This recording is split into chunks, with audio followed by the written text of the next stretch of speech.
ನಮ್ಮ ನಿಮ್ಮೆಲ್ಲರ ಹೃದಯದಲ್ಲಿ ಅನುಗ್ರಹಪೂರ್ವಕವಾಗಿ ಕುಳಿತಿರ್ತಕ್ಕಂಥ ಸಮಸ್ತ ಗುರು ಪರಂಪರೆಗೆ ಹಾಗೂ ನಾವು ಈಗಾಗಲೇ ತಿಳಿದಿರ್ತಕ್ಕಂಥ ಅನುಗ್ರಹ ಮಾಡಿ ನಮ್ಮ ಮನಸ್ಸಿನಲ್ಲಿ ಮನಕ್ಕೆ ಬಂದಿರತಕ್ಕಂತಹ ಮಹರ್ಷಿಗಳು, ಅಗಸ್ತ್ಯರು, ಕಶ್ಯಪ ಋಷಿಗಳು, ಗೌತಮರು, ವಸಿಷ್ಠರು, ಭಾರದ್ವಾಜರು, ಅತ್ರಿ ಮಹರ್ಷಿಗಳು, ಚವನರು, ಮುದ್ಗಲ ಋಷಿಗಳು, ವಿಶ್ವಾಮಿತ್ರ ಋಷಿಗಳು, ವೇದವ್ಯಾಸರು, ದುರ್ವಾಸ ಮಹರ್ಷಿಗಳು, ಪರಾಶರರು, ವಾಲ್ಮೀಕಿ ಮಹರ್ಷಿಗಳು, ಪುಲಸ್ತ್ಯ ಮಹರ್ಷಿಗಳು, ಇವರನ್ನು ನಾವು ತಿಳಿದು ಇವರೆಲ್ಲರ ಅನುಗ್ರಹದೊಂದಿಗೆ ಇವತ್ತು ನಾವು ಮಾಂಡವ್ಯ ಋಷಿಗಳ ಬಗ್ಗೆ ತಿಳಿಯೋಣ ಅಂತ ಒಂದು ಪ್ರಯತ್ನವನ್ನು ಮಾಡ್ತಾ ಇದ್ದೀವಿ.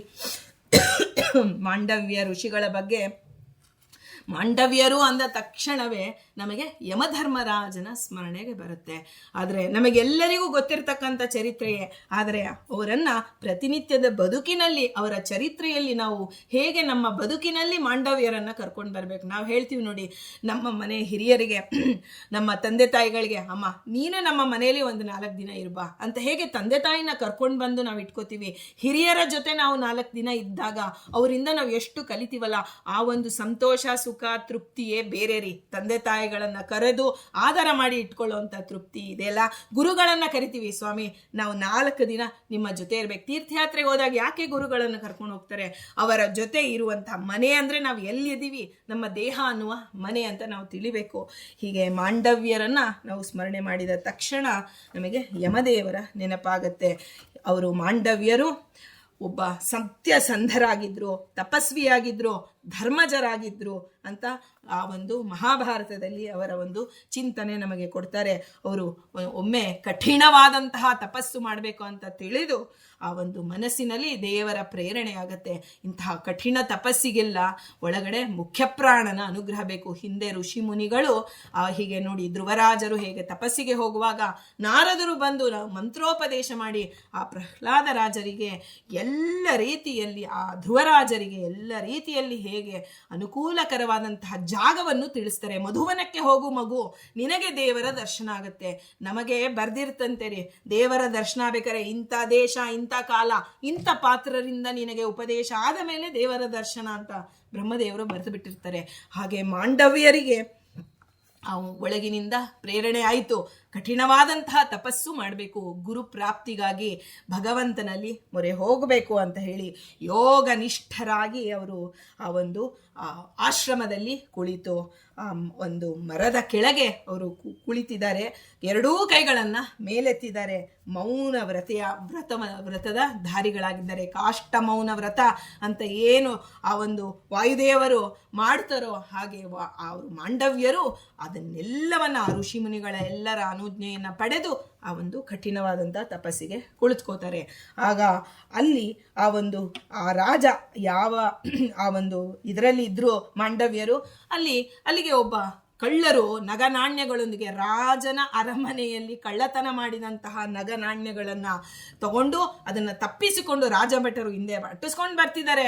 ಅವರು ಓಡಿ ಬಂದರು. ಮಾಂಡವ್ಯ ಋಷಿಗಳ ಆಶ್ರಮ ಸಮೀಪದಲ್ಲಿತ್ತು. ಮಾಂಡವ್ಯ ಋಷಿಗಳು ಮರದ ಕೆಳಗೆ ಕೂತು ಅಚಲವಾಗಿ ಕುಳಿತು ತಪಸ್ ಮಾಡ್ತಿದ್ದಾರೆ. ಮಾಡ್ತಿರುವಾಗ ಆ ಕಳ್ಳರು ಏನು ಮಾಡಿದ್ರು, ಓಹೋ ಇದು ಋಷಿ ಮುನಿಗಳ ಆಶ್ರಮ, ಇಲ್ಲಿ ರಾಜಭಟರು ಬರೋದಿಲ್ಲ ಅಂತ ನಿಶ್ಚಯ. ನೋಡಿ, ಕಳ್ಳರಿಗೂ ಆ ಜ್ಞಾನ ಇತ್ತು. ಆ ಋಷಿ ಮುನಿಗಳಿದ್ದ ಕಡೆ ರಾಜಭಟರು ಬರೋದಿಲ್ಲ. ರಾಜಾಜ್ಞೆಗೆ ತಡೆ ತರೋದು ಕೇವಲ ಗುರುವಿನ ಆಜ್ಞೆ ಮಾತ್ರ. ಹಿಂದಿನ ಕಾಲದಲ್ಲಿ ರಾಜರ ಆಜ್ಞೆಗೆ ತಡೆಯೊಡ್ಡುವಂತಹ ಆ ಒಂದು ಮಾತು ಗುರುವಿನ ಮಾತು ಆಗಿತ್ತು. ಹೀಗೆ ಬರೋದಿಲ್ಲ ಅಂತ ಹೇಳಿ ರಾಜರಿಗೆ ಆ ಕಳ್ಳರು ಏನು ಮಾಡಿದ್ರು, ಆ ಮಾಂಡವ್ಯ ಋಷಿಗಳ ಆಶ್ರಮದಲ್ಲಿ ಬಚ್ಚಿಟ್ಕೊಂಡ್ರು. ಆದರೆ ಆ ರಾಜಭಟರು ಬರ್ತಾರೆ. ಬಂದು ಋಷಿ ಮುನಿಗಳ ಬಗ್ಗೆ ಹೆಚ್ಚಿನ ತಿಳುವಳಿಕೆ ಇಲ್ಲದಂತಹ ರಾಜಭಟರು ಅವರು ಅಲ್ಲಿ ಆಶ್ರಮದ ಸಮೀಪದಲ್ಲಿ ಧ್ಯಾನಮಗ್ನರಾಗಿ ಕುಳಿತಿರ್ತಕ್ಕಂಥ ಮಾಂಡವ್ಯರನ್ನ ಕಳ್ಳರ ಬಗ್ಗೆ ಪ್ರಶ್ನೆ ಮಾಡ್ತಾರೆ. ಹೇಗೆ ಪರೀಕ್ಷಿತ್ ಮಹಾರಾಜ ಆ ಶಮೀಕರ ಬಳಿ ಬಂದು, ಸ್ವಾಮಿ ನನಗೆ ಬಾಯಾರಿಕೆ ಆಗಿದೆ, ನಾನು ರಾಜ ಪರೀಕ್ಷಿತ್ ಬಂದಿದ್ದೇನೆ ಅಂತ ಕೇಳ್ತಾನೆ. ಅವರು ಸಮಾಧಿ ಅವಸ್ಥೆಯಲ್ಲಿ ಇರ್ತಾರೆ, ಅವ್ರಿಗೆ ಏನು ಕೇಳಿಸೋದಿಲ್ಲ. ಈ ಎಲ್ಲ ಇಂದ್ರಿಯಗಳು, ಈಗ ತಾನೇ ನಾವು ಕೇಳಿದ್ವಿ ನೋಡಿ, ತ್ರಾಣ ಪ್ರಾಣ ಅಂತ ಎಲ್ಲ ಇಂದ್ರಿಯಗಳ ಚೇಷ್ಟೆಯನ್ನು ಅಹಲ್ಯೆಗೆ ಹೇಗೆ ಜಡ ತುಲ್ಯದಂತೆ ಮಾಡಿಟ್ಟಿದ್ರು, ಹಾಗೆ ಒಳಗಡೆ ಮುಖ್ಯಪ್ರಾಣನ ಅನುಗ್ರಹ ಪಡೆದಂತಹ ಮಾಂಡವ್ಯರು ಸಮಾಧಿ ಅವಸ್ಥೆಯಲ್ಲಿ ತಪಸ್ಸು ಮಾಡ್ತಿದ್ದಾರೆ. ರಾಜಭಟರ ಮಾತು ಅವ್ರು ಏನು ಅನ್ಕೊಂಡ್ಬಿಟ್ರು, ರಾಜಭಟರು ಈ ಋಷಿಗಳಿಂದ ಯಾವ ಉತ್ತರನೂ ಬಂದಿಲ್ಲ ಅಂದರೆ, ಯಾರೋ ಒಬ್ಬ ಕಳ್ಳ ಈ ವೇಷವನ್ನು ಹಾಕಿಕೊಂಡು ಇಲ್ಲೇ ಕುಳಿತಿದ್ದಾನೆ, ಆ ಮಹರ್ಷಿಗಳ ಒಂದು ವೇಷ ಹಾಕೊಂಬಿಟ್ಟ ಅಂದ ತಕ್ಷಣ ನಾವೇನು ಬಿಟ್ಬಿಡ್ತೀವ ಅಂತ ಅವಳಿಗೆ ಹೋಗ್ಬಿಟ್ರು. ನೋಡಿ, ನಾವು ಯಾವುದೇ ಆಗಲಿ ಹಿಂದಿನಿಂದ ಗಾದೆ ಅಂತ ಹೇಳ್ತೀವ್ರಿ, ಆ ಗಾದೆ ಎಷ್ಟು ಸುಸ್ಪಷ್ಟವಾಗಿದೆ ಅಂದರೆ, ಕಣ್ಣಾರೆ ಕಂಡರು ಪ್ರಮಾಣಿಸಿ ನೋಡು ಅಂತ. ಆ ಕಣ್ಣಾರೆ ಕಾಣ್ತಾರೆ ಆ ಮಹರ್ಷಿಗಳು, ಆದರೆ ಅವರಿಗೆ ಆ ಸನ್ನಿಧಾನ, ಆ ಯೋಗ್ಯ ಜೀವರಾದರೆ ನಮ್ಮ ಕಣ್ಣೆದುರಿಗೆ ಇದ್ರೂ ಅವರ ಒಂದು ಸನ್ನಿಧಾನ ನಮಗೆ ಗೊತ್ತಾಗೋದಿಲ್ಲ ರೀ. ಹಾಗೆ ರಾಜಭಟರಿಗೆ ಹಾಗೇ ಹೋಯ್ತು. ಒಳಗೆ ಹೋದ್ರು, ಕಳ್ಳರು ಸಿಕ್ಕಾಕೊಂಡಿದ್ದಾರೆ, ಎಲ್ಲ ರಾಜಧನ ಅವರಲ್ಲಿ ಇತ್ತು, ಅದನ್ನು ಆ ವಸ್ತುಗಳ ಸಮೇತ ಅವರನ್ನು ಎಳ್ಕೊಂಡು ಹೋದ್ರು. ಎಂಥ ಒಂದು ಅಪಚಾರ್ಯ ಆಯಿತು ಅಂತಂದರೆ, ಆ ಕೂತಿದ್ದವನು ಆ ಕಳ್ಳರಲ್ಲಿ ಒಬ್ಬ ಅಂತ ತಿಳಿದುಬಿಟ್ರು. ನೋಡಿ, ಅಜ್ಞಾನ ಅನ್ನೋದರಿಂದ ಎಂಥೆಂಥ ಒಂದು ದುಸ್ಥಿತಿಯನ್ನು ಎದುರಿಸ್ಬೇಕಾಗತ್ತೆ. ಈ ಮನೆಯಲ್ಲಿ ಯಾರೋ ಒಬ್ಬರು ತಪ್ಪು ಮಾಡಿದ್ರೆ ಆ ಎಲ್ಲ ತಪ್ಪಿನ ಶಿಕ್ಷೆ ಯಜಮಾನನಿಗೆ ಆಗತ್ತೆ ಅಂತ ಹೇಳ್ತಾರೆ. ಮನೆಯಲ್ಲಿ ಯಾರೇ ಯಾಕೆಂದರೆ ಯಜಮಾನನ ಅಧೀನ ಹೆಂಡತಿ ಮಕ್ಕಳು ಎಲ್ಲರೂ. ಆ ಮನೆಗೆ ಒಬ್ಬ ಹಿರಿಯ ಯಜಮಾನ, ಅವನ ಮಾತನ್ನು ಎಲ್ಲರೂ ಕೇಳುತ್ತಾ ಇದ್ರು ಹಿಂದಿನ ಕಾಲದಲ್ಲಿ. ಯಾಕೆಂದರೆ ಅವರು ಮಾಡುವ ಎಲ್ಲ ಹೆಂಡತಿ ಮಾಡುವ ತಪ್ಪು ಗಂಡನಿಗೆ ಬರುತ್ತೆ ಅರ್ಧ ಪಾಲು ಅಂತ ಹೇಳ್ತಾರೆ. ಯಾಕೆಂದ್ರೆ ಹೆಂಡತಿ ಗಂಡನ ಅಧೀನ, ಗಂಡನ ಧರ್ಮದಲ್ಲಿ ಹೆಂಡತಿಗೆ ಬರುತ್ತೆ ಹೊರತು ಪುಣ್ಯದಲ್ಲಿ. ಆದರೆ ಹೆಂಡತಿಯ ಪಾಪದಲ್ಲಿ ಗಂಡ ಎಲ್ಲರ ಪಾಪದಲ್ಲಿ ಅವನು ಸಮಪಾಲನ್ನು ತಗೋಬೇಕು. ಹಾಗಾಗಿ ಈ ಒಂದು ರಾಜಭಟರು ಮಾಡಿದ ತಪ್ಪು ರಾಜನವರೆಗೂ ಹೋಯ್ತು ಆ ತಪ್ಪು. ಹಾಗಾಗಿ ಅವನನ್ನು, ಆ ಮಾಂಡವ್ಯರನ್ನು ಕರ್ಕೊಂಡು ಹೋಗ್ಬಿಟ್ರು. ಅವ್ರು ಎಳ್ಕೊಂಡು ಹೋಗ್ತಿದ್ದಾರೆ, ಅವ್ರಿಗೆ ಎಚ್ಚರಿಕೆಯನ್ನೆಲ್ಲ, ಕೇವಲ ಒಂದು ಕಲ್ಲೋ ಮಣ್ಣೋ ಹೊತ್ಕೊಂಡು ಹೋದಂಗೆ ಅವ್ರನ್ನ ಹೊತ್ಕೊಂಡು ಹೋಗ್ಬಿಟ್ಟಿದ್ದಾರೆ. ಆಗ ರಾಜನ ವಿಚಾರ ಮಾಡಬೇಕು ತಾನೇ, ಯಾರು ಏನು ಯಾವ ಕಳ್ಳರು ಏನೂ ವಿಚಾರ ಮಾಡಿಲ್ಲ. ರಾಜಭಟರು ಬಂದು ಹೇಳ್ತಾರೆ ರಾಜನಿಗೆ, ರಾಜ, ನಿನ್ನ ಎಲ್ಲ ಕೋಶಾಗಾರದನ್ನ ತಗೊಂಡು ಹೋದಂಥ ಕಳ್ಳರು ಸಿಕ್ಕಿಬಿದ್ದಿದ್ದಾರೆ, ಹಾಗೆ ಅವರನ್ನು ಗಲ್ಲಿಗೇರಿಸಿಬಿಡಿ ಅಂತ ಹೇಳ್ಬಿಟ್ಟ. ನೋಡಿ, ಯಾವುದೇ ಆಗಲಿ, ಯಾವುದೇ ವಿಚಾರವಾಗಲಿ ಯಥಾರ್ಥವಾಗಿ ಒಬ್ಬರು ಏನೋ ಒಂದು ಹೇಳ್ತಾರೆ ಅಂದರೆ ನಾವು ಅದಕ್ಕೆ ನೇರವಾಗಿ ಪ್ರತಿಕ್ರಿಯೆ ಕೊಡಬಾರ್ದು. ಆ ಸಂದರ್ಭದಲ್ಲಿ ಸಂದರ್ಭವನ್ನು ವಿವೇಚನೆ ಮಾಡಿ ನಾವು ಕೊಡಬೇಕು. ರಾಜನಿಗೆ ಇರಬೇಕಾದಂಥ ವಿವೇಚನಾ ಶಕ್ತಿ ಕಳ್ಕೊಂಡಿದ್ದ. ನೀವು ಅವನು ಹೇಳೇ ಬಿಟ್ಟ. ಇವರು ರಾಜಾಜ್ಞೆ ಅಂತ ತಿಳಿದು ಅದನ್ನು ಹಿಂದೆ ನೋಡಿ, ವಿದುರ ಹೇಳ್ದ ಅವ್ನು ಧೃತರಾಷ್ಟ್ರ ಕರ್ಕೊಂಡು ಬಾ ಅಂತ. ಅವನು ದುರ್ಯೋಧನ, ಧೃತರಾಷ್ಟ್ರ ಏನೇ ಹೇಳಿದ್ರು ವಿದುರ ಒಳಗಿಂದೊಳಗೆ ಹೇಗೆ ಒಳಗೆ ಅವನು ಸುರಂಗ ಮಾರ್ಗವನ್ನು ತೋಡಿಸೇ ಇದ್ದ. ಅವನಿಗೆ ಗೊತ್ತಿತ್ತು ಅಂದರೆ ಒಳ್ಳೆಯತನ ಮನುಷ್ಯನಲ್ಲಿ. ರಾಜ ಹೇಳ್ದ ಅಂದಾಕ್ಷಣ ಆ ಮಂತ್ರಿ ಜನ, ಸೇನಾಧಿಪತಿಗಳು, ಆ ಭಟರು ಅವರು ವಿವೇಚನೆ ಮಾಡಬೇಕಾಯಿತು. ಎಲ್ಲರೂ ವಿವೇಚನೆ ಕಳ್ಕೊಂಡು ಎಲ್ಲ ಋಷಿ ಬೇರೆ ಮಾತಾಡ್ತಾ ಇಲ್ಲ, ಒಳ್ಳೆ ಜಡದಂತೆ ಕೂತ್ಬಿಟ್ಟಿದ್ದಾರೆ. ಆ ಕೂತವಂಥ ಋಷಿಗಳನ್ನು ತಗೊಂಡು ಹೋಗಿ ಶೂಲಕ್ಕೆ ಏರಿಸೇ ಬಿಟ್ರು. ಎಲ್ಲ ಕಳ್ಳರನ್ನ ಶೂಲಕ್ಕೆ ಏರಿಸಿದ್ದಾರೆ, ಮಾಂಡವ್ಯ ಋಷಿಗಳನ್ನು ಶೂಲಕ್ಕೆ ಏರಿಸ್ಬಿಟ್ರು. ಶೂಲಕ್ಕೆ ಏರಿಸಿದ್ರು, ಅವರಿಗೆ ಗೊತ್ತಾಗಿಲ್ಲ ಅವ್ರ ತಪಶ್ಚರ್ಯೆ ಮುಂದುವರಿತಾ ಇದೆ. ಹೀಗೆ ಆ ರಾಜ ಭಟ್ರು ಏನು ಮಾಡಿದ್ರು, ರಾಜಾಜ್ಞೆಯನ್ನು ನಿರ್ವಹಿಸಿದ್ರು, ಅವ್ರ ಪಾಡಿಗೆ ಅವ್ರು ಹೊಟ್ಟೋದ್ರು. ಆದರೆ ಯೋಗನಿಷ್ಠರಾದಂತಹ ಮಹರ್ಷಿಗಳು ಶೂಲ, ಅವ್ರಿಗೆ ಆ ಶೂಲ ಚುಚ್ಚಿತ್ತಲ್ಲ ಹಿಂದೆ ಎಲ್ಲ, ಆ ಒಂದು ಶೂಲಕ್ಕೇರಿಸ್ತಿದ್ರು ಅಂತ ನಾವು ಕೇಳ್ತಿದ್ವಲ್ಲ, ಆ ಥರ ಧ್ಯಾನಾಸಕ್ತರಾಗಿ ಕುಳಿತಂಥ ಆ ಶೂಲ ಅದು ಏನೂ ಮಾಡೋಕ್ಕೆ ಸಾಧ್ಯ ಇಲ್ಲ. ಯಾಕೆಂದರೆ ಇದು ಜಡರಿ ದೇಹ, ಆ ದೇಹ ಜಡ, ಜೀವ ಬೇರೆ, ಆ ಒಂದು ದೇಹ ಬೇರೆ ಅಂತ ಏನು ಶ್ರೀಮದಾಚಾರ್ಯರು ಪಂಚಭೇದಗಳನ್ನು ಮಾಂಡವ್ಯರು ಅದನ್ನು ತೋರಿಸಿಕೊಟ್ಟಿದ್ದಾರೆ. ಜೀವ ಬೇರೆ, ಜಡ ಬೇರೆ, ನಾನು ಬೇರೆ ಅಪ್ಪ, ಈ ದೇಹ ಬೇರೆ ಅಂತ ನಾವು ಬಾಯಲ್ಲಿ ಹೇಳ್ಬೋದು ರೀ. ಆದರೆ ಪ್ರಾಯೋಗಿಕವಾಗಿ ತೋರಿಸಿಕೊಟ್ಟಂತಹವರು ಮಾಂಡವ್ಯ ಋಷಿಗಳು. ನಾವು ಮಾಂಡವ್ಯರನ್ನ, ಪಂಚಭೇದ ನಮಗೆ ಅರ್ಥ ಆಗಬೇಕಾದ್ರೆ ಮಾಂಡವ್ಯ ಋಷಿಗಳನ್ನು ವಿಶೇಷವಾಗಿ ಸ್ಮರಣೆ ಮಾಡಬೇಕು ಅಂತ ಹೇಳ್ತಾರೆ. ಇಂತಹ ಒಂದು ಮಾಂಡವ್ಯರ ಒಂದು ಸ್ಥಿತಿಯನ್ನು ನೋಡಿದಂತಹ ಎಷ್ಟು ಆ ಮಹರ್ಷಿಗಳು ಧ್ಯಾನಾಸಕ್ತರಾಗಿದ್ದರಲ್ಲ ಕಾಡಲ್ಲಿ, ಅವರೆಲ್ಲರಿಗೂ ಆ ಒಂದು ಜ್ಞಾನದ ದೃಷ್ಟಿಯಿಂದ ತಿಳಿಯಿತು. ಅವರೆಲ್ಲರೂ ಬಂದು ರಾಜನ ಅರಮನೆಗೆ ಬರ್ತಾರೆ. ರಾಜ, ನೀನು ಎಂತಹ ತಪ್ಪು ಕೆಲಸ ಮಾಡಿದ್ಯಾ. ಹಿಂದೆ ಎಲ್ಲ ಋಷಿಮುನಿಗಳು ಇದ್ದಕ್ಕಿದ್ದಂಗೆ ಶಾಪ ಕೊಡ್ತಿರ್ಲಿಲ್ಲ ರೀ, ಯಾಕೆಂದರೆ ವಿವೇಚನೆ ಇಲ್ಲದೆ ಕೋಪಕ್ಕೆ ಬುದ್ಧಿ ಕೊಡಬಾರ್ದು ಅಂತ ಹೇಳ್ತಾರಲ್ಲ, ಹಾಗೆ ಬಂದು ರಾಜನಿಗೆ ಬುದ್ಧಿ ಹೇಳ್ತಾರೆ. ಇಂತಹ ಮಹರ್ಷಿಗಳನ್ನು ನಿನ್ನ ಭಟ್ರು ಕರ್ಕೊಂಡು ಬಂದು ಶೂಲಕ್ಕೇರಿಸಿದರೆ ಎಂಥ ತಪ್ಪು ಮಾಡಿದ್ಯಾ ನೀನು. ಆಗ ರಾಜನು ಅಂಜಲಿ ಬದ್ಧನಾಗದ ಆ ಮಂತ್ರಿ, ಪುರೋಹಿತ, ಸೇನಾಧಿಪತಿ ಎಲ್ಲರನ್ನು ಕರ್ಕೊಂಡು ಬಂದು ತಾನು ಮಾಡಿದ ಅಪರಾಧವನ್ನು ಸ್ವಾಮಿ ಮನ್ನಿಸ್ಬೇಕು. ಎಂಥ ಅಪರಾಧ ರೀ, ವೈಷ್ಣವ ಜನ್ಮ ಅಂತ ಹೇಳ್ತೀವಲ್ಲ, ಆ ಮಹರ್ಷಿಗಳ ಜನ್ಮ ಬಂದಿದೆ. ಆ ಒಂದು ದೇಹಕ್ಕೆ ಒಂದು ಚೂರೇನಾದರೂ ವ್ಯತ್ಯಾಸ ಆದರೆ ನಾವು ಕಣ್ಣು ಬಿಟ್ಟು ಅವರನ್ನು ಜನ್ಮ ಪೂರ್ತಿ ಬೈತಿರ್ತೀವಿ. ನೋಡಿ, ನಮ್ಗೆ ಅವತ್ತು ಬೇಕಂತಲೇ ನಮ್ಗೆ ಇವ್ರು ಈ ಥರ ಮಾಡಿದ್ರು ಅಂತ ನಾವು ಹೇಳ್ತಾ ಇರ್ತೀವಿ. ಅಂಥದ್ದು ಗೊತ್ತಿಲ್ಲದೆ ಮಾಡಿದಂತಹ ರಾಜನ ಅಪರಾಧ ಯಾರು ಮಾಡೋದಿಲ್ಲ? ಅದರಿಂದ ನಿನಗೆ ನಾನೇ ಅಪರಾಧಿ ಅನ್ನುವ ಜ್ಞಾನ ಉಂಟಾಯ್ತಲ್ಲ, ಅದರಿಂದ ನಾನು ಏನೂ ಮಾಡೋಲ್ಲ ಅಂತ ಶಾಂತ ಭಾವದಿಂದ ನುಡಿದ್ರು. ಆಗ ಮಾಂಡವ್ಯರನ್ನ ಶೂಲದಿಂದ ಕೆಳಗಿಳಿಸ್ಬೇಕು ಅಂತ ಹೋಗ್ತಾರೆ. ಶೂಲ ಅವ್ರ ದೇಹದಿಂದ ಬೇರ್ಪಡಿಸೋಕ್ಕಾಗೋದೇ ಇಲ್ಲ.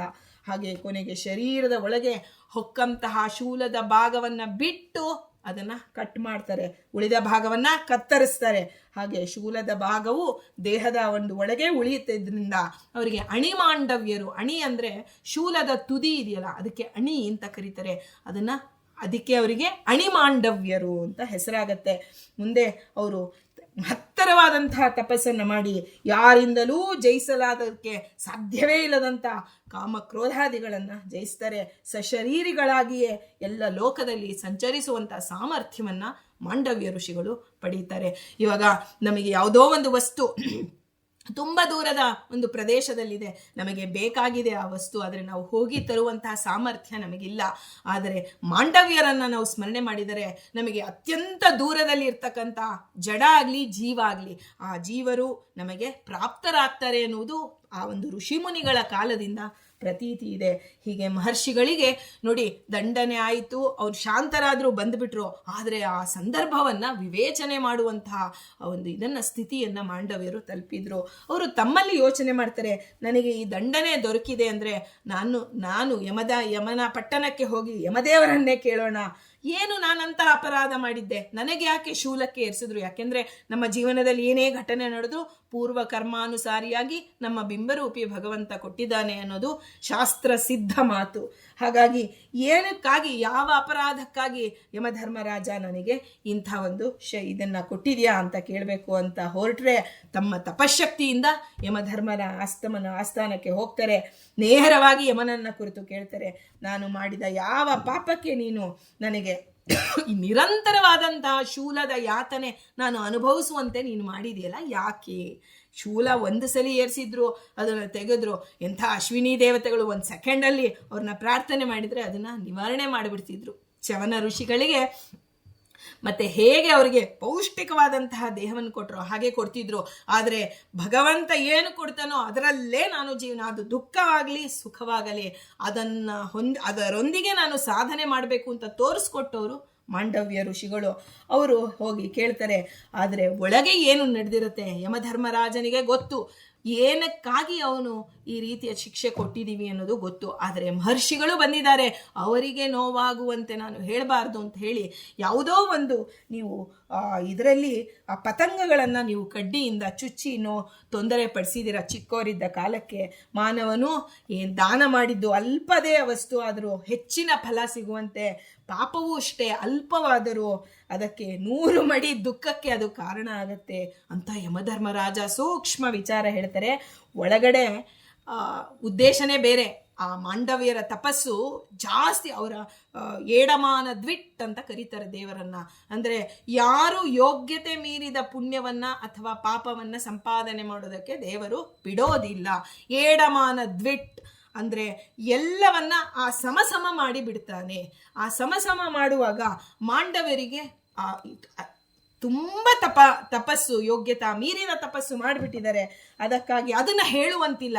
ಯಾಕೆಂದರೆ ಮಹರ್ಷಿಗಳ ಬ್ರಾಹ್ಮಣರು ಭಗವಂತನಿಗೆ ಪ್ರಿಯರಾದವರು, ಅವರಿಗೆ ನೋವಾಗುವಂತಹ ಮಾತನ್ನು ನಾವು ಆಡಲೇಬಾರದು ಅಂತ ಯಮಧರ್ಮರಾಜ ಮಾಂಡವ್ಯರ ಮುಂದೆ ಒಂದು ಅಲ್ಪವಾದ ಕಾರಣ ಕೊಡ್ತಾನೆ. ಆಗ ಮಹರ್ಷಿಗಳಿಗೆ, ನಾನು ಯಾವ ಕ್ರಿಮಿಕೀಟವನ್ನು ಚುಚ್ಚಿ ಘಾಸಿಗೊಳಿಸಿಲ್ಲ, ಆದರೆ ಯಾವಾಗ ನಾನು ಮಾಡಿದ್ದೇನೆ ನನಗೆ ನೆನಪು ಬರ್ತಿಲ್ವಲ್ಲ, ಯಾವಾಗ ಮಾಡಿದ್ದೇನೆ ಅಂತ ಕೇಳ್ತಾರೆ ಯಮಧರ್ಮನನ್ನ.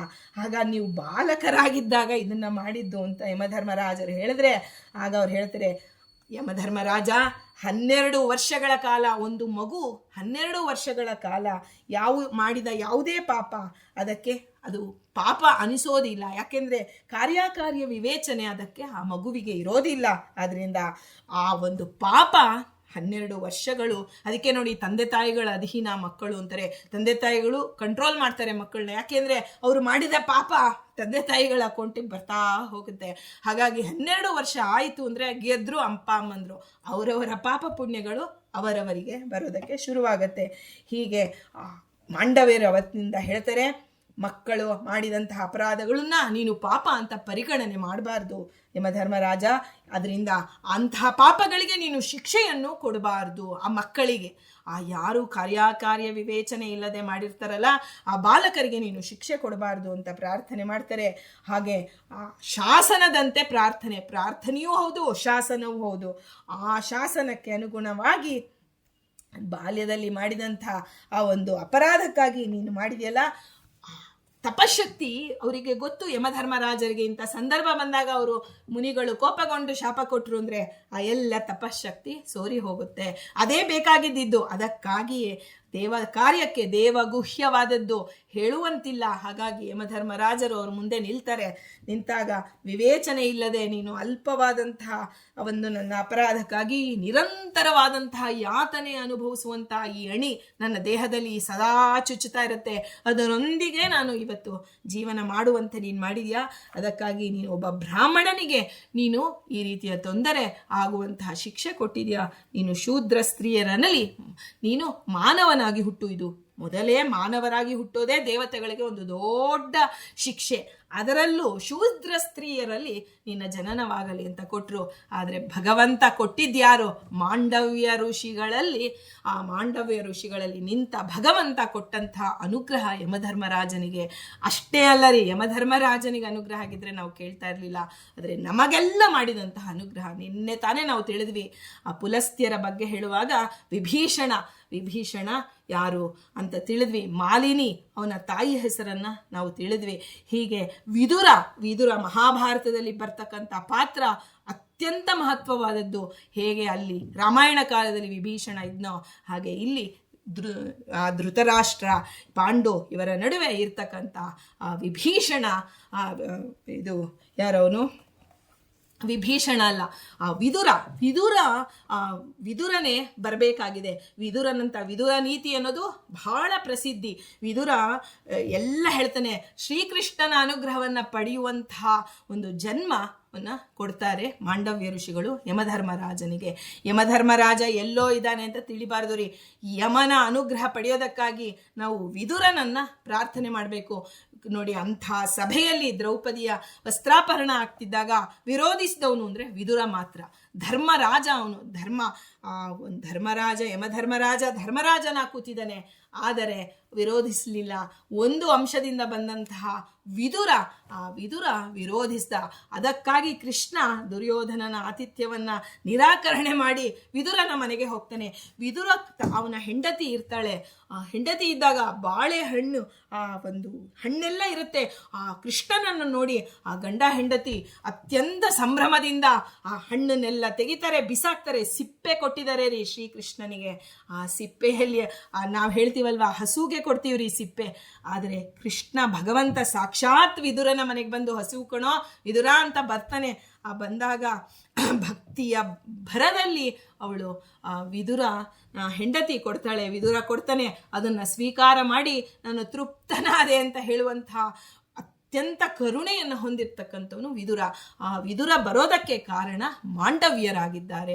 ವಿದುರ ಅವತ್ತಿನ ದಿನ ಏನು ತನ್ನ ಸಾಧನೆಗಾಗಿ, ಎಲ್ಲರ ಸಾಧನೆಗಾಗಿ, ಭಗವಂತ ನೋಡಿ ಒಬ್ಬರ ಸಾಧನೆಗಾಗಿ ಇನ್ನೊಬ್ಬರಲ್ಲಿ ನಿಂತು ಹೀಗೆ ಶಾಪ ಅಂತ ನಾವು ತಿಳಿಬಾರ್ದು. ಶಾಪ ಮತ್ತು ವರ. ಶಾಪದಲ್ಲಿ ವರವೇ ಪ್ರಧಾನವಾದದ್ದು. ಅದು ಒಬ್ಬರಿಗೆ ಕೊಟ್ಟ ಸನಕಾದಿಗಳು ಅವತ್ತು ಶಾಪ ಕೊಟ್ಟರು ಜೈ ವಿಜಯರಿಗೆ. ಇವತ್ತು ನಮಗದು ವರವಾಯಿತು. ಇವತ್ತು ರಾಘವೇಂದ್ರ ಸ್ವಾಮಿಗಳು ನಮಗೆ ಬಂದು ಇಷ್ಟು ರೀತಿಯಲ್ಲಿ ಅನುಗ್ರಹ ಮಾಡಿ ಮೋಕ್ಷಕ್ಕೆ ಕರ್ಕೊಂಡು ಹೋಗ್ತೀನಿ ನಿನ್ನ ಅಂತ ಕಂಕಣ ಕಟ್ಟಿ ಕೂತಿದಾರಲ್ಲ, ಅವರು ಬರೋದಕ್ಕೆ ಕಾರಣ ಯಾರು? ಸನಕಾದಿಗಳು ರೀ. ಅವತ್ತು ಸನಕಾದಿಗಳು ಶಾಪ ಅಲ್ಲ, ವರ ಕೊಟ್ಟರು. ಅವರಿಗೆ ಅದು ಶಾಪ ಆಗಿರ್ಬೋದು, ಆದರೆ ನಮಗೆ ಅದು ವರವಾಯಿತು. ಅಂತಹ ದೊಡ್ಡವರು ಬಂದು ಸಾಧನೆ ಮಾಡಿದ್ರು ಅಂದರೆ ಅದು ನಮಗೆ ವರವಾಯಿತು. ಹಾಗೆ ಮಾಂಡವ್ಯರು ಮಾಡಿದಂತಹ ಒಂದು ಕೊಟ್ಟ ಶಾಪ ಆ ವಿದುರ, ಯಮಧರ್ಮರಾಜರು ಭೂಲೋಕದಲ್ಲಿ ಅವತಾರ ಮಾಡಿ ವಿದುರ ನೀತಿ ಅಂತ ಹೇಳಿ ಅತ್ಯಂತ ಪ್ರಸಿದ್ಧವಾದದ್ದು. ನಮ್ಮ ಮನಸ್ಸಿಗೆ ತುಂಬ ನೋವಾದಾಗ ಅಥವಾ ನಮಗೆ ದಿಕ್ಕೇ ಕಾಣದಾದಾಗ ವಿದುರ ನೀತಿ. ವಿದುರನನ್ನ ನಾವು ಸ್ಮರಣೆ ಮಾಡಬೇಕು. ಹೇಗೆ ನಾವು ಯಾದವಾರ್ಯನ್ನ ಯತ್ಪಾದ ಸ್ಮೃತಿ ಮಾತ್ರೇಣ ಪಾಂಡಿತ್ಯಂ ಪ್ರಾಪ್ಯತೆ ನರೈಹಿ ಅಂತ ನಾವೇನು ಹೇಳ್ತೀವೋ ಪ್ರತಿನಿತ್ಯ, ಹಾಗೆ ವಿದುರನ ಸ್ಮರಣೆ ಮಾಡಿದರೆ ಎಂತಹ ಧೃತರಾಷ್ಟ್ರನೇ ಕರೆಸ್ತಾನೆ ವಿದುರನನ್ನ. ರಾತ್ರಿ ನಿದ್ದೆ ಬರೋದಿಲ್ಲ, ನಿದ್ದೆ ಬರ್ತಿಲ್ಲ ಅವನಿಗೆ, ಆ ಧೃತರಾಷ್ಟ್ರನಿಗೆ. ಆಗ ವಿದುರನ್ನ ಕರ್ಕೊಂಡು ಬಾ ಅಂತ ದೂತರನ್ನ ಕಳಿಸ್ತಾನೆ. ಧೃತರಾಷ್ಟ್ರ ಹೇಳ್ತಾನೆ, ಬಂದಾಗ ವಿದುರ ನನಗೆ ನಿದ್ದೆ ಬರ್ತಿಲ್ಲ. ಯಾಕೆ ಬರ್ತಿಲ್ಲ? ಅಲ್ಲ, ಇವನಿಗೆ ನಿದ್ದೆ ಬರ್ತಿಲ್ಲ ಅಂದ್ರೆ ಅವನನ್ನ ಕೇಳಿದ್ರೆ ಹೇಗೆ ಗೊತ್ತಾಗುತ್ತೆ ಅಂದ್ರೆ, ವಿದುರ ಹೇಳ್ತಾನೆ ಪ್ರತಿಯೊಂದಕ್ಕೂ ಒಂದು ಪರಿಹಾರ ಕೊಡುವಂಥವನು ವಿದುರನಾಗಿದ್ದ. ಅವನು ಹೇಳ್ತಾನೆ, ನೀನು ಇಷ್ಟು ತಪ್ಪುಗಳಲ್ಲಿ ಯಾವುದಾದ್ರೂ ಒಂದು ತಪ್ಪು ಮಾಡಿದ್ರೆ ನಿನಗೆ ನಿದ್ದೆ ಬರೋದಿಲ್ಲ. ನೀನು ಧರ್ಮಕ್ಕೆ ವಿರುದ್ಧವಾಗಿ ನಿಂತಿದ್ರೆ ಅದಕ್ಕೆ ನಿದ್ದೆ ಬರೋಲ್ಲ. ಸಜ್ಜನರಿಗೆ ನೀನೇನಾದರೂ ತೊಂದರೆ ಕೊಟ್ಟರೆ ಅದಕ್ಕೆ ನಿನಗೆ ನಿದ್ದೆ ಬರೋದಿಲ್ಲ. ಇವತ್ತು ನಾವು ಸುಖವಾಗಿ ನಿದ್ದೆ ಮಾಡ್ತಿದ್ದೀವಿ ಅಂದರೆ ಜನ್ಮಾಂತರದಲ್ಲಿ ನಾವು ಮಾಡಿದಂತಹ ಪುಣ್ಯಕರ್ಮಗಳು ಫಲ ಕೊಡ್ತಾ ಇದೆ ಅಂತಲೇ ಅರ್ಥ. ನಿದ್ದೆ ಅನ್ನೋದು ಹಾಸಿಗೆ 1000 ಜನ ಕೊಡ್ಬೋದು ರೀ, ಭೂಮಿ ಕೊಡ್ಬೋದು, ಏನು ಬೇಕಾದ್ರೂ ಕೊಡ್ಬೋದು. ಒಳಗೆ ನಿಂತು ನಿದ್ದೆ ಕೊಡೋನಿದನಲ್ಲ ಭಗವಂತ, ಅವನು ಕೊಟ್ಟರೆ ಉಂಟು, ಇಲ್ಲದೆ ಇದ್ರೆ ಇಲ್ಲ. ಹಾಗೆ ನಿದ್ದೆ ಯಾಕೆ ಬರಲಿಲ್ಲ ಅಂತ ಇಷ್ಟೆಲ್ಲ ರಾತ್ರಿ 12 ಗಂಟೆ 1 ಗಂಟೆಯಲ್ಲಿ ವಿದುರ ಬರ್ತಾನೆ. ಅಂತಹ ಸಮಯದಲ್ಲಿ ನಮಗೆ ವಯಸ್ಸಾಗ್ತಾ ನಿದ್ದೆ ಬರೋದಿಲ್ಲ ರೀ. 100 ಸಣ್ಣ ಯೋಚನೆ 100 ಪಟ್ಟು ಇದಾಗಿ ನಮಗೆ ಕಾಡ್ತಾ ಇರುತ್ತೆ. ಆಗ ವಿದುರನ ಸ್ಮರಣೆ ಮಾಡಬೇಕಂತೆ. ಅವತ್ತು ಧೃತರಾಷ್ಟ್ರನಿಗೆ ಬಂದು ಜ್ಞಾನೋಪದೇಶ ಮಾಡಿದಂತಹ ವಿದುರ, ನೀನು ಮಾಂಡವ್ಯರ ಅನುಗ್ರಹದಿಂದ ಈ ಒಂದು ಬಂದಿದೆಯಾ ಸ್ವಾಮಿ, ನಮಗೂ ಜ್ಞಾನೋಪದೇಶ ಮಾಡು. ನಾವು ಈ ಒಂದು ಕರ್ಮಗಳಲ್ಲೇ ಪಾಪ ಕರ್ಮಗಳು ಪುಣ್ಯಕರ್ಮಗಳು ಅನ್ನೋ ವಿವೇಚನೆ ಇಲ್ಲದೆ ನಮ್ಮ ಜೀವನ ನಡೀತಾ ಇದೆ. ನಮ್ಮ ಜೀವನವನ್ನು ಸುಸ್ಥಿತಿಯಲ್ಲಿ ನಡೆಯುವಂತೆ ಉಪದೇಶ ಮಾಡು. ರಾತ್ರಿ ನೋಡಿ, ಹಗಲು ಯಾರಾದರೂ ಪ್ರವಚನಕಾರರು ಉಪನ್ಯಾಸ ಹೇಳಿಸ್ಬೋದ್ರಿ, ರಾತ್ರಿ ಕಾಲದಲ್ಲಿ ನಮಗೆ ನೋವಾದಾಗ ನಾವು ಎಲ್ಲವೂ ಆಯಿತು, ನನಗೆ ಇನ್ನೇನು ನನ್ನದೇನೂ ಇಲ್ಲ ಅಂತ ನಾವು ಸೋತು ಕುಳಿತಾಗ ವಿದುರ ಬರ್ತಾನಂತೆ. ನೀನು ರಾತ್ರಿಯ ಕಾಲದಲ್ಲಿ ಸ್ಮರಣೆ ಮಾಡಿದ್ರು ಅವತ್ತು ಧೃತರಾಷ್ಟ್ರನಿಗೆ ಬಂದಂಗೆ ನಮಗೆ ಬರ್ತಾನೆ. ವಯಸ್ಸಾದ್ಮೇಲೆ ನಿದ್ದೆ ಬರಲ್ಲ. ಆಗ ಈ ವಿದುರನ ಚಿಂತನೆ ಮಾಡ್ತಾ ಇರಬೇಕು. ಇವತ್ತು ನಾನು ಅದನ್ನೆಲ್ಲ ವಿವರವಾಗಿ ಗುಂಪಲ್ಲಿ ಹಾಕ್ತೀನಿ. ವಿದುರ ನೀತಿ ಅಂತಲೇ ಇದೆ. ಆ ವಿದುರ ನಿನ್ನ ಜೀವನ ಕ್ರಮ ಹೇಗಿರಬೇಕು, ಬೆಳಗಿನಿಂದ ರಾತ್ರಿಯವರೆಗೆ ನೀನು ಹೇಗೆ ಜೀವನ ಮಾಡಬೇಕು ಅನ್ನೋದನ್ನ ಧೃತರಾಷ್ಟ್ರನಿಗೆ ಹೇಳುವ ಮೂಲಕ ನಮಗೆ ತಿಳಿಸಿಕೊಟ್ಟಿದ್ದಾನೆ. ಅಂದರೆ ಯಮಧರ್ಮರಾಜನಿಂದ ಕನಕದಾಸರಾಗಿ ಬಂದಿದ್ದು ನಮಗೆ ಗೊತ್ತಿದೆ ರೀ. ಆ ಒಂದು ಕನಕನ್ನ ಕೆಣಕ್ಬೇಡ ಕೆಣಕಿ ತಿಣಕ್ಬೇಡ ಅಂತ ವ್ಯಾಸರಾಜರ ಕಾಲದಲ್ಲಿ ಅದು ಪ್ರಸಿದ್ಧವಾದಂತಹ ಗಾದೆಯೇ ಆಗೋಗಿತ್ತು. ಹಾಗೆ ಯಮಧರ್ಮರಾಜರ ಮಾತು ಅರ್ಥ ಮಾಡಿಕೊಳ್ಳೋದು ಕಷ್ಟ.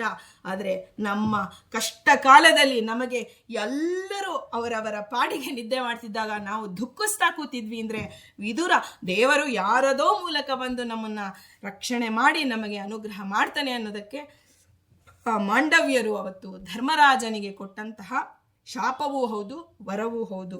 ಅದಕ್ಕೆ ಕಾರಣವಾಗಿದೆ ಅಂತ ತಿಳಿತಾ, ಬ್ರಹ್ಮಾಸ್ತ್ರದ ಗುರಿಯನ್ನಾದರೂ ತಪ್ಪಿಸ್ಕೋಬಹುದು, ಆದರೆ ತಪಸ್ವಿಗಳ ಶಾಪ ಯಾವತ್ತೂ ಸುಳ್ಳಾಗೋದಿಲ್ಲ. ಹಾಗಾಗಿ ಯಮಧರ್ಮರಾಜ ಆ ಒಂದು ವಿದುರನಾಗಿ ವೇದವ್ಯಾಸರ ಮಗನಾಗಿ ಜನಿಸಿ ಬರ್ತಾರೆ. ಲೆಕ್ಕ ಹಾಕೊಳ್ಳಿ, ಎಲ್ಲಿ ಭಗವಂತ, ಎಲ್ಲಿ ನಾವು ಪ್ರಾರ್ಥನೆ ಮಾಡ್ತಾ ಇರ್ತೀವಿ. ನಾವು ದೊಡ್ಡವರು ನಮ್ಮಲ್ಲಿ ವೆಂಕಟನಾಥನನ್ನು ಹೊತ್ತಂತಹ ಆ ಪುಣ್ಯತಮ ದಂಪತಿಗಳು ಅವರು ಏನು ಒಂದು ಪುಣ್ಯವನ್ನು ಮಾಡಿದ್ರೋ, ಹೀಗೆ ಪರಾಶರ ಋಷಿಗಳು, ಸತ್ಯವತಿ ಪರಾಶರರು ವೇದವ್ಯಾಸರಿಗೆ ಪ್ರಾದುರ್ಭಾವಕ್ಕೆ ಕಾರಣರಾದರು. ಶ್ರೀಮದಾಚಾರ್ಯರು, ಆ ವಾಸುದೇವ ಅವರಕ್ಕೆ ಮಧ್ಯಗ ಭಟ್ಟ ದಂಪತಿಗಳು ಎಷ್ಟು ಪುಣ್ಯ ಮಾಡಿದ್ರು. ಹೀಗೆಲ್ಲ ದಂಪತಿಗಳನ್ನು ನೆನೆಸ್ಕೊತಾ ಬರ್ತೀವಿ. ಹಾಗೆ ನಾವು ಈ ವಿದುರನ ಒಂದು ಇದಕ್ಕೆ ಕಾರಣಕ್ಕೆ ಯಾರಾಗಿದ್ರು ಅಂತ ಹೇಳಿ ನಾವು ನೆನೆಸ್ತಾ, ಆ ಯಮನ ಅವತಾರವಾಗಿದ್ರು. ಸಕಲ ವಿದ್ಯೆಗಳು ಅವರಿಗೆ ಧರ್ಮದ ಅಪರಾವತರಾಗಿ ಬದುಕಿತ್ತಂತಹ ವಿದುರನ ಒಂದು ಜನ್ಮಕ್ಕೆ ಕಾರಣರಾದಂತಹ ಮಾಂಡವ್ಯ ಋಷಿಗಳಿಗೆ, ವೇದ ಕಾಲದ ಋಷಿಗಳು, ಅವರಿಗೆ ನಾವು ಇವತ್ತು ಅವರ ಕಾಲಕ್ಕೆ ಹೋಗಿ ಅವರಿಗೆ ವಂದನೆ ಮಾಡುವ ಯೋಗ್ಯತೆ ನಮ್ಮದಲ್ಲ ಅಂತ ತಿಳಿದು, ನಮ್ಮ ಮೇಲೆ ಅತ್ಯಂತ ಕರುಣೆಯಿಂದ ನೋಡಿ, ನಿಮ್ಮ ನಡುವೆನೇ ಇದ್ದಾರೆ ರೀ ಮಾಂಡವ್ಯರು, ನೀವು ತಿಳಿಬಹುದು ಎಲ್ಲಿದ್ದಾರೆ ಅಂತ ನೋಡಿ. ಇಲ್ಲೇ ನಮಗೆ ಸಮೀಪದಲ್ಲೇ ಇದೆ ವಸಂತ ವಲ್ಲಭರಾಯ ದೇವಸ್ಥಾನ. ಅದು ಮಾಂಡವ್ಯ ಋಷಿಗಳಿಂದ ಪ್ರತಿಷ್ಠವಾದಂಥದ್ದು. ಮಾಂಡವ್ಯರು ಬದರಿಯಲ್ಲಿ ಆ ತಪೋನಿರತರಾಗಿರ್ತಾರೆ. ಆ ತಪೋನಿರತರಾಗಿದ್ದಾಗ ಈ ಕಡೆಯ ಭಾಗದಲ್ಲಿ ಭಗವಂತ ಎಷ್ಟು ಕರುಣಾಳು ಅಂದರೆ ಎಲ್ಲವೂ ಗಂಗಾ ನದಿಯಿಂದ ಹಿಡಿದು ಎಲ್ಲವೂ ನಾರ್ತಲ್ಲಿದೆ ರೀ. ಆದರೆ ಇಲ್ಲಿಯೂ ಋಷಿಮುನಿಗಳು ಬರಬೇಕು, ಇಲ್ಲಿಯ ಜನರು ಸಾಧನೆ ಮಾಡಬೇಕು, ಅವರ ತಪಶ್ಚರ್ಯ ಅವರಿಗೆ ಅನುಗ್ರಹ ಆಗಬೇಕು ಅಂತ ದೇವರು ಪ್ರೇರಣೆ ಮಾಡೇ ಬಿಟ್ಟ. ಬದರೀನಾರಾಯಣನಿಂದ ಆಜ್ಞಪ್ತರಾದ ಮಾಂಡವ್ಯರು ಸಂಚಾರ ಕ್ರಮೇಣ ಇಲ್ಲಿ ಬಂದಿದ್ದಾರೆ. ಇದಕ್ಕೆ ಗುಪ್ತಗಿರಿ ಅನ್ನೋ ಒಂದು ಬೆಟ್ಟ ಇತ್ತು ಇಲ್ಲಿರಿ, ಇವತ್ತು ನಗರವಾಗಿರ್ಬೋದು ಅದು, ಆದರೆ ಅದು ಗುಪ್ತಗಿರಿ ಅನ್ನುವಂತಹ ಬೆಟ್ಟ. ಆ ಚೋಳನ ವಂಶಸ್ಥರು ಇದನ್ನ ಈ ರೀತಿ ದೇವಸ್ಥಾನವನ್ನ ಕಟ್ಟಿ ಎಲ್ಲ ಮಾಡಿದ್ದು. ಆದರೆ ಬದರಿಕಾಶ್ರಮದಿಂದ ಬಂದಂತಹ ಮಾಂಡವ್ಯ ಋಷಿಗಳು ಈ ಒಂದು ಬೆಟ್ಟದಲ್ಲಿ ಕುಳಿತು ತಪಶ್ಚರ್ಯೆ ಮಾಡಿದ್ದಾರೆ. ಆ ತಪಸ್ಸು ಮಾಡಿದಾಗ ಸ್ವಯಂ ವ್ಯಕ್ತ ಶಿಲೆಯಲ್ಲಿ ನಾನಿದ್ದೇನೆ ಅಂತ ಸೂಚನೆ ಆಗತ್ತೆ. ಶ್ರೀನಿವಾಸ ಭಗವಂತ ಹೇಳ್ತಾನೆ, ತಿರುಮಲದಲ್ಲಿರುವ ನಾನು ಇಲ್ಲಿ ಒಂದು ರೂಪದಿಂದ ನಾನು ಶ್ರೀದೇವಿ ಭೂದೇವಿ ಪದ್ಮಾವತಿ ಸಹಿತನಾದ ನಾನು ಇಲ್ಲಿ ಇದ್ದೇನೆ ಅಂತ ಸ್ವಯಂ ವ್ಯಕ್ತನಾಗಿರ್ತಕ್ಕಂಥ ಮಾಂಡವ್ಯ ಋಷಿಗಳಿಂದ ಆ ಒಂದು ಕರಾರ್ಚಿತನಾದಂತಹ ಭಗವಂತ ಅವನು ನಮ್ಮ ಸಮೀಪದಲ್ಲೇ ಇದ್ದಾನೆ. ಮಾಂಡವ್ಯ ಋಷಿಗಳು ಯಮಧರ್ಮ ರಾಜನಿಗೆ ಆ ಒಂದು ಇದನ್ನ ಕೊಟ್ಟು ವಿದುರನನ್ನಾಗಿ ಮಾಡುವಂತಹ ಆ ಒಂದು ತಪಸ್ಸಾಮರ್ಥ್ಯ ಉಳ್ಳವರು ನಾವು. ವಿದುರ ಎಂಥವನು, ನಮಗೆ ಕಷ್ಟ ಕಾಲದಲ್ಲಿ ರಾತ್ರಿ ಕಾಲದಲ್ಲಿ ನಮ್ಮ ನೋವಿಗೂ ಸ್ಪಂದಿಸುವಂತಹ ಮಹಾನ್ ಸಾಧಕರು. ನಮಗೆ ಹಗಲು ಹೊತ್ತು ಯಾರು ಬೇಕಾದರೂ ನಮ್ಮ ಕಷ್ಟಕ್ಕೆ ಹೋಗೊಡ್ಬೋದು ರೀ, ರಾತ್ರಿ 1 ಗಂಟೆ 2 ಗಂಟೆನಲ್ಲಿ ನಿಮಗೆ ಕಷ್ಟ ಅಂದರೆ ಯಾರು ಬರ್ತಾರೆ ರೀ, ಎಲ್ಲರೂ ನಿದ್ದೆಗಣ್ಣಲ್ಲಿರ್ತಾರೆ. ಆದರೆ ಅಂತಹ ಕಷ್ಟ ಕಾಲದಲ್ಲೂ ಯಾರೂ ಸಹಾಯ ಮಾಡದೇ ಇದ್ದಾಗ, ಮಾಡೋಕ್ಕಾಗದೇ ಇರುವಂಥ ಪರಿಸ್ಥಿತಿಯಲ್ಲೂ ವಿದುರರು ಬಂದು ನಮಗೆ ಧರ್ಮೋಪದೇಶ ಮಾಡ್ತಾರೆ, ಉಪನ್ಯಾಸ ಮಾಡ್ತಾರೆ. ಅಂದರೆ ಇಂತಹ ಮಹಾಮಹಿಮರು ಕೊಟ್ಟದ್ದು ಮಾಂಡವ್ಯ ಋಷಿಗಳು. ಅಷ್ಟೇ ಅಲ್ಲ, ಒಂದು ಶ್ರೀನಿವಾಸನನ್ನು ಪ್ರತಿಷ್ಠೆ ಮಾಡಿ ನಮ್ಮಂತಹ ಸಾಮಾನ್ಯರು ಅಲ್ಲಿ ಶ್ರೀನಿವಾಸನ ದರ್ಶನಕ್ಕೆ ಹೋಗದಕ್ಕೆ ಆಗದೇ ಇರೋರು ಇವತ್ತು ವಸಂತ ವಲ್ಲಭರಾಯ ದೇವಸ್ಥಾನ. ವಸಂತ ವಲ್ಲಭ ಅಂತ ಯಾಕ್ರಿ ಕರೀತಾರೆ ಅಂದರೆ, ನಾವು ಹಿಂದೆ ಮದುವೆ ವಿವಾಹವನ್ನು ನೆನಪಿಸ್ಕೊಳ್ಳಿ. ನಮ್ಮ ಹಿಂದಿನ ನಮ್ಮ ಅಕ್ಕ ನಮ್ಮ ಅಣ್ಣಂದ್ರ ಒಂದು ವಿವಾಹವನ್ನೇ ನಮಗೆ ನೆನಪಿದೆ. ಆಗ ಮದುವೆಯಾದ ಮಾರನೇ ದಿನ ಓಕಳಿ ಅಂತ ಮಾಡ್ತಿದ್ರು. ಓಕಳಿ ಅಂದರೆ ಒಂದು ದೊಡ್ಡ ಒಂದು ಇದರಲ್ಲಿ ತುಂಬಿ ಅದಕ್ಕೆ ಆ ಪಂಚತೀರ್ಥಗಳನ್ನು ಆವಾಹನೆ ಮಾಡಿ ಅದಕ್ಕೆ ಪೂಜೆ ಮಾಡಿಸಿ ಅದನ್ನು ಆ ಒಂದು ವಧೂವರರ ಕಡೆಯಲ್ಲಿ ಅವತ್ತು ವಸಂತ ಸ್ನಾನ ಅಂತ ಅದು ಪ್ರಸಿದ್ಧಿಯಾಗಿತ್ತು. ಅದಕ್ಕೆ ನಾವು ಕನ್ನಡದಲ್ಲಿ ನಾವು ಓಕಳಿ ಸ್ನಾನ ಅಂತ ಕರಿತಿದ್ವಿ. ಹೀಗೆ ಮಾರನೇ ದಿವಸ ವಿವಾಹವಾದಂತಹ ಉದ್ವಾಹ ಪರ್ವ ಅಂತ ಕರೀತಾರೆ.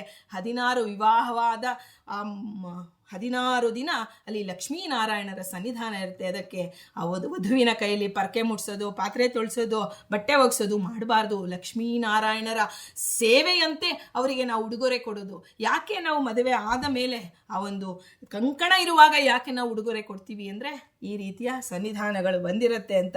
ಹೀಗೆ ವಸಂತ ಸ್ನಾನ ಅಂತ ಕರೀತಾರೆ.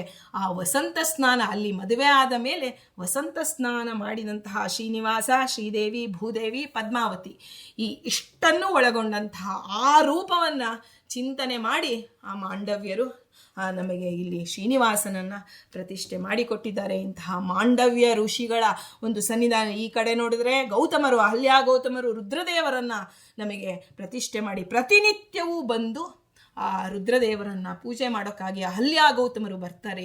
ಯಾಕಂದರೆ ಅರ್ಚಕಸ್ಯ ತಪೋ, ಯಾರು ಅರ್ಚನೆ ಯಾರು ಪ್ರತಿಷ್ಠೆ ಮಾಡ್ತಾನಲ್ಲ ಅವನೇ ಪೂಜೆ ಅರ್ಚಕ ಅಂತ ಹೇಳ್ತಾರೆ. ಯಾರು ಪ್ರತಿಷ್ಠೆ ಮಾಡಿ, ಇವತ್ತು ವ್ಯಾಸರಾಜರು ಅಷ್ಟೇ ರೀ, 732 ಪ್ರಾಣದೇವರನ್ನ ಪ್ರತಿಷ್ಠೆ ಮಾಡಿ ಎಲ್ಲೋ ಹೊರಟೋಗಿಲ್ಲ. ಪ್ರತಿದಿನ ಎಲ್ಲಿ ವ್ಯಾಸರಾಜ ಪ್ರತಿಷ್ಠಿತ ಪ್ರಾಣದೇವರಿದೆಯೋ ಅಲ್ಲಿ ವ್ಯಾಸರಾಜರು ಪ್ರತಿನಿತ್ಯ ಬಂದು ಮೊದಲ ಪೂಜೆ ಅವರದೇ, ಅದಾದ ನಂತರ ಅರ್ಚಕರು ಮಾಡ್ತಾರೆ. ಇಲ್ಲಿ ಮಾಂಡವ್ಯರು ಪ್ರತಿನಿತ್ಯ ಬಂದು ಈ ಶ್ರೀನಿವಾಸನನ್ನ ಪೂಜೆ ಮಾಡ್ಕೊಂಡು ಹೋಗ್ತಾ ಇದ್ದಾರೆ. ಅಂತಹ ಮಾಂಡವ್ಯರ ಒಂದು ಇದರಲ್ಲಿ ಹೋಗಿ ಅಣಿಮಾಂಡವ್ಯರಲ್ಲಿ ಸ್ವಾಮಿ ಶೂಲ, ಅವತ್ತು ನಿಮಗೆ ಹೇಗೆ ಶೂಲ ದಂತೆ ಶೂಲವನ್ನು ಇಟ್ಕೊಂಡು ನೀವು ಜೀವನ ಮಾಡುವಂತಹ ಆ ದೊಡ್ಡ ಒಂದು ತಪಸ್ಸು, ಅದು ಒಳಗಡೆ ಅದು ಚುಚ್ಚುತ್ತಾ ಇರುತ್ತೆ. ಹಾಗೆ ನಾವು ಅಷ್ಟೇ ಜೀವನದಲ್ಲಿ ಭರಿಸೋಕೆ ಆಗದೆ ಇರುವಂತಹ ದುಃಖಗಳ ನಡುವೆ ನಾವು ಸಾಧನೆ ಮಾಡಬೇಕಾಗಿದೆ.